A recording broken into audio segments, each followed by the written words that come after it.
related to that. But it also means that leaving is an occasion of sadness and regret, which I feel strongly. I will miss many close friends and colleagues that I respect. The following comments should be interpreted in that context. And then what say, my time at the bank has been mixed. Some things have been great, and some things have been bad. I will mention the frustrations first because they explain why I'm going. Like most of you, I want a career where I serve the public interest. My main reason for leaving is that I no longer believe the RBA does that. It isn't just that I disagree, it's more fundamental. I think the decisions are bad because the processes are bad. There is little deliberation. Opposing views are not taken into account. Decision makers seem hostile to a consideration of evidence or research. The bank says that the disagreements it has with mainstream macroeconomics are differences of judgment. But if that was so, then the bank would explain its position explicitly and in detail, addressing obvious counter-arguments. It doesn't. Perhaps because it knows its arguments are contradicted by the evidence. Our disagreements over the zero bound or financial stability reflect judgment in the way that disagreements over climate change, the health effects of tobacco, or vaccinations reflect judgment. It would be more accurate to say that one side respects the research while the other side believes what it wants to believe. I am most frustrated by the bank's reluctance to be honest and open. The bank says things about the effect of policy on confidence, the likelihood of the zero bound, the effectiveness of policy, the effect of interest rates on financial instability, the effects of negative interest rates, and so on, that are contradicted by internal and external research. But we don't even acknowledge that, let alone respond to it. I recognize that these problems are not the bank's fault.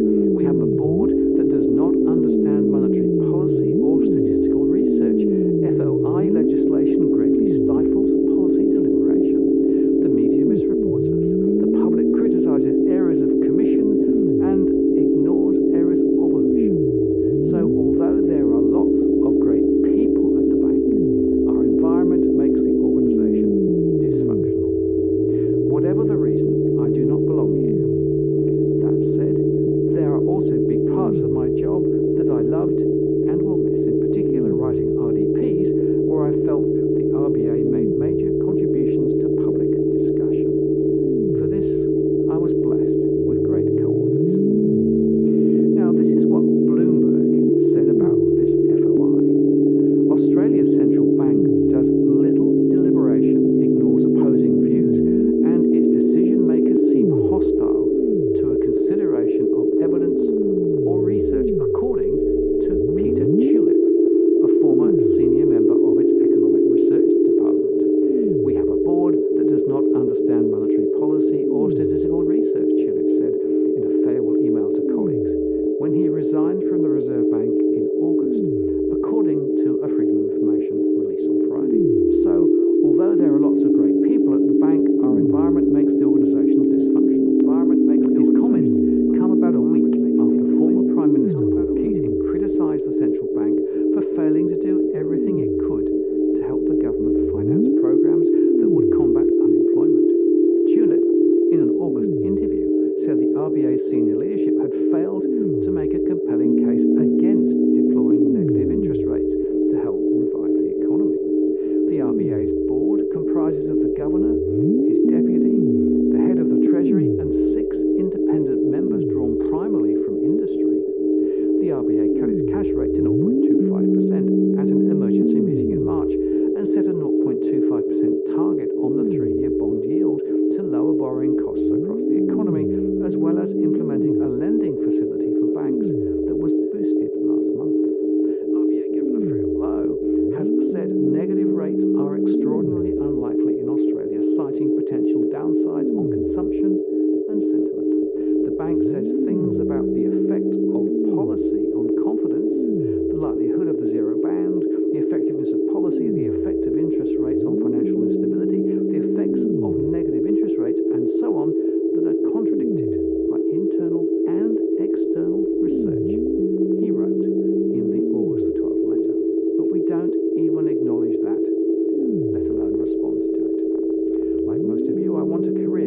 I serve the public interest, Julep said. My main reason for leaving is that I no longer believe the RBA does that.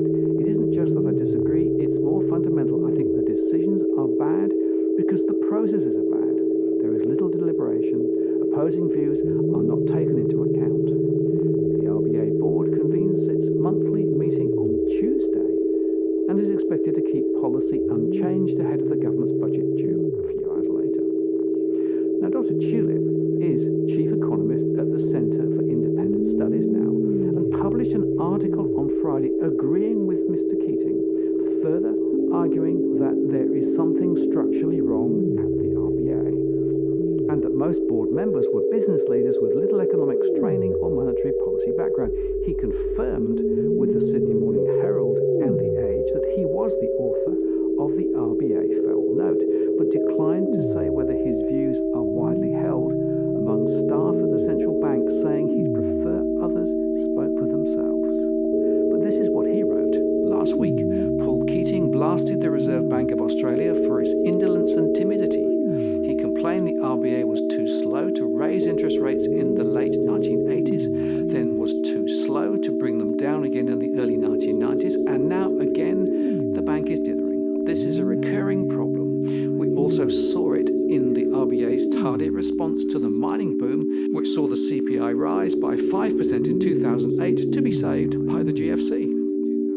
In recent years, inflation has consistently been below the target of 2 to 3%, while unemployment has substantially exceeded sustainable levels. Instead of doing the job Parliament assigned it, the RBA fretted about financial stability, a problem that interest rates do not solve. Not surprisingly, formal research finds a pattern of excessive.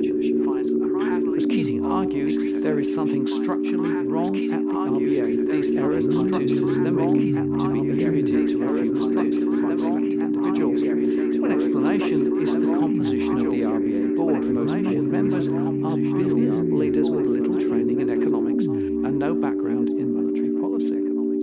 People without relevant expertise lacks confidence in their decisions and move timidly, even after the need for action has become obvious. The result is confusion-driven paralysis.